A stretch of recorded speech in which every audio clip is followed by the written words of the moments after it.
Pois é, amigos, quis a história que eu estivesse aqui, nesse mesmo lugar, 22 anos depois de eu me frustrar em fazer política aqui nessa faculdade, nesse lugar em que eu aprendi boa parte das coisas que eu implementei junto com este cara aqui, junto com este cara aqui, junto com todos os nossos amigos que fundaram o Movimento Brasil Livre, que derrubaram o governo, que fizeram oposição, que construíram o partido.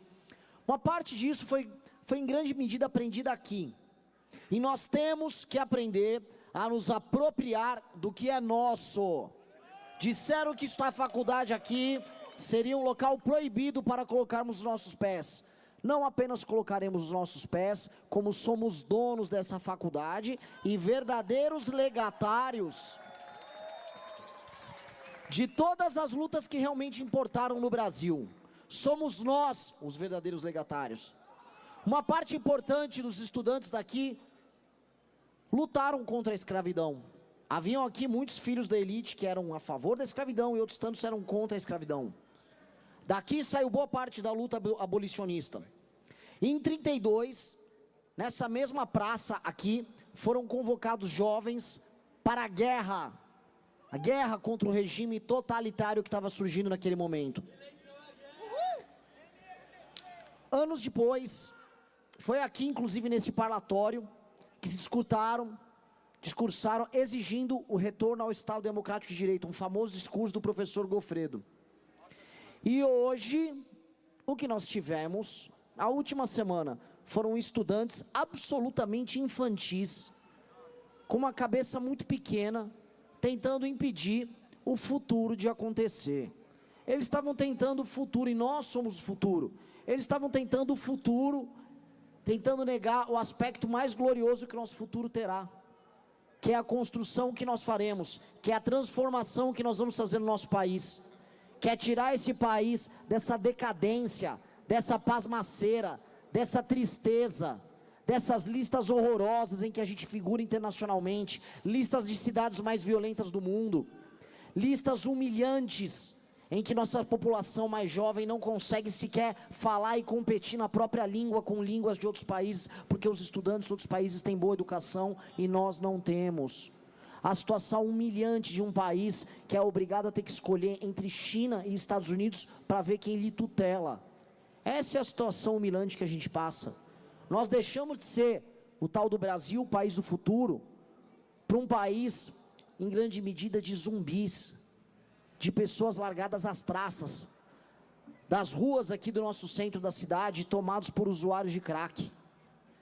Eu vi agora zumbis no evento do Lula, um evento gigantesco, milhares e milhares de pessoas, um mar de vermelho lá no ABC. O Lula falava, a Janja cantava, e ninguém nem se mexia. Eram todos os famosos pelegos pagos por eles. Ao redor do estádio que eles contrataram, ônibus e mais ônibus que trouxeram aquelas pessoas para um evento farsesco, um evento pequeno, um evento em que as pessoas são obrigadas a ir para talvez ganhar algo no final.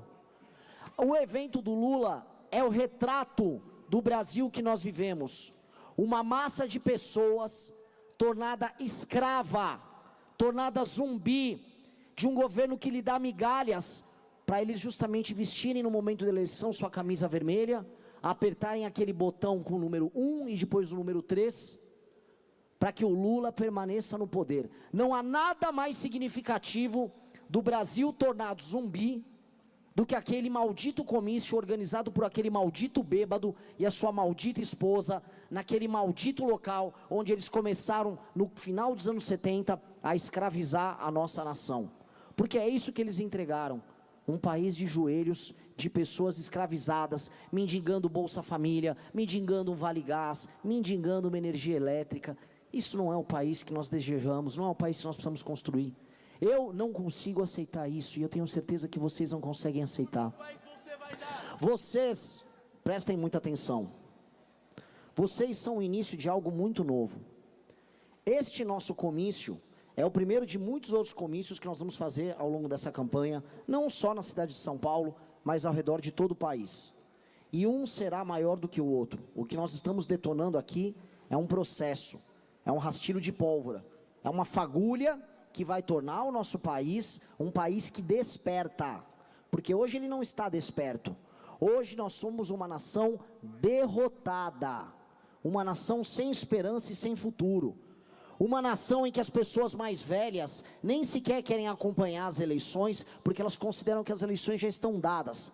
Boa parte do Brasil antipetista já acha que o Lula ganhou, porque ele próprio tem no coração dele, de que as escolhas que ele fez nos últimos anos, naquela família que eu nem sequer vou citar o nome agora, deu errado.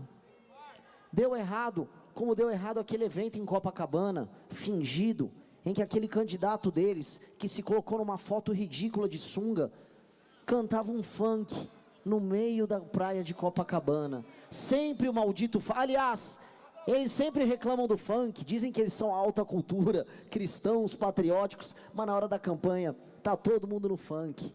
Na hora da cultura, na hora da campanha, estão todos eles comprando aqueles mesmos vícios, os mesmos vícios que eles gostam de condenar. Eles são exatamente aquilo que eles criticam.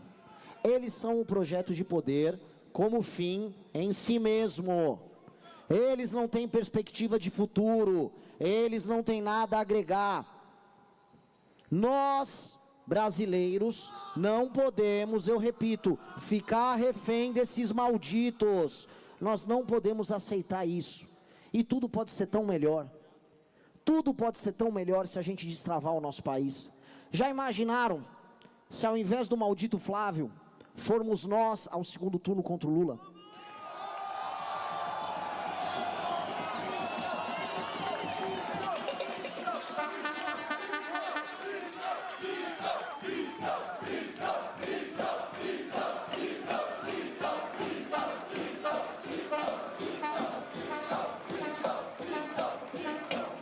Já imaginaram?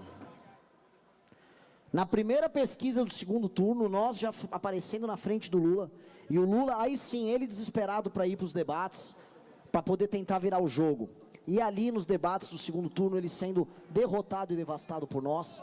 Já imaginaram que esse pode ser o destino? Já imaginaram a vitória que haverá no segundo turno, e o primeiro pronunciamento nosso, já como vencedores das eleições, anunciando as primeiras reformas? Já imaginaram a queda na taxa de juros? Já imaginaram a chegada do investimento estrangeiro, diante das reformas que nós vamos fazer durante a transição? Já imaginaram os encontros e as reuniões com chefes de Estado, em que o Brasil passa a ter um plano, em que o Brasil passa a definir como será a geopolítica global, porque agora, detentor das terras raras, ele vai negociar como alguém que vai se fortalecer militarmente e que vai fazer troca de tecnologia com os agentes externos, de modo a fortalecer, acima de tudo, o Brasil? Já imaginaram o medo das lideranças do PCC e Comando Vermelho, tentando fugir desesperadamente para a Bolívia, para o Peru, para qualquer outra nação, sabendo que o destino deles é ser preso ou ser morto se ficarem no Brasil?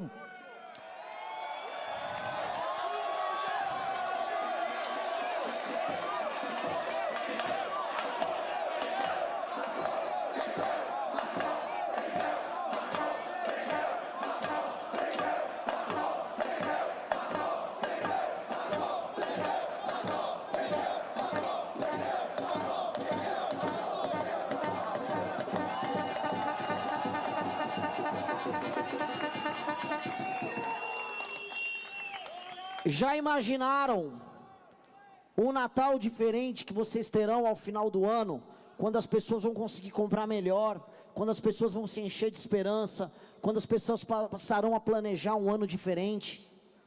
Já imaginaram um Réveillon em que as pessoas vão gastar um pouquinho mais na viagem, sabendo que haverá emprego a partir de 2027?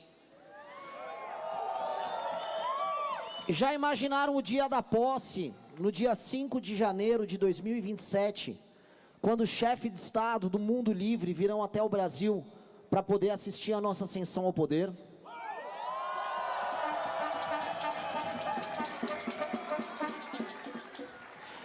Já imaginaram o primeiro voo no avião presidencial, em que nós, eu com meu vice aqui ao lado presentes, iremos às primeiras cidades tomadas pelo crime organizado e com as forças policiais e as forças nacionais de segurança, já no dia 6 de janeiro, nós vamos devastar os primeiros inimigos, nós vamos tingir o chão de vermelho com o sangue desses vagabundos.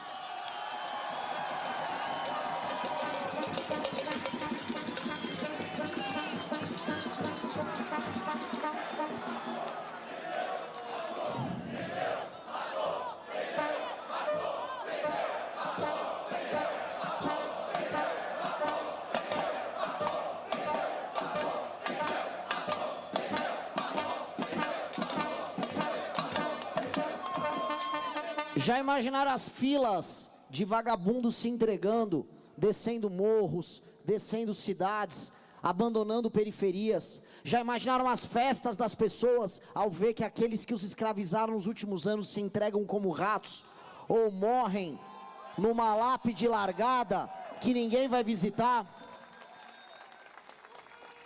Já imaginaram os primeiros caminhões chegando, os primeiros tratores, as primeiras obras urbanizando essas favelas e levando dignidade para as pessoas que lá moram?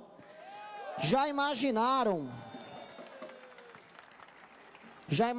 os tribunais que serão montados para julgar todos os crimes que foram cometidos nesses locais e que foram abafados ou sequer denunciados, porque as moças, as crianças e os pais de família que lá moravam nunca tiveram acesso à justiça e a coragem, simplesmente porque poderiam ser mortos por denunciar um vagabundo desses? Já imaginaram os meses subsequentes em que o mundo passa a levar o Brasil a sério, em que o mundo passa a investir no Brasil, porque nós vamos alterar as nossas leis trabalhistas? E falo aqui diante da faculdade que mais lutou para manter a maldita legislação trabalhista horrorosa que nós temos. Já imaginaram os investimentos em infraestrutura, as ferrovias sendo terminadas, as rodovias escoando a produção da nossa agricultura, a chegada de indústrias das mais diversas, os novos contratos que nós firmaremos internacionalmente? Já imaginaram o PIB subindo? Já imaginavam a curva dos juros caindo? Já imaginaram todos nós, todos vocês fazendo planos? Você jovem, finalmente comprar um apartamento. Você o mais jovem, finalmente entrar numa faculdade decente. Já imaginaram que esse Brasil está um compartilhamento de um meme no WhatsApp, está numa divulgação, está à distância de vocês, de um evento a mais que vocês participem, de um esforço a mais que vocês vão precisar fazer, para que vocês possam convencer a massa de brasileiros desiludidos, que acreditam que tudo isso que eu pedi para vocês imaginarem é impossível.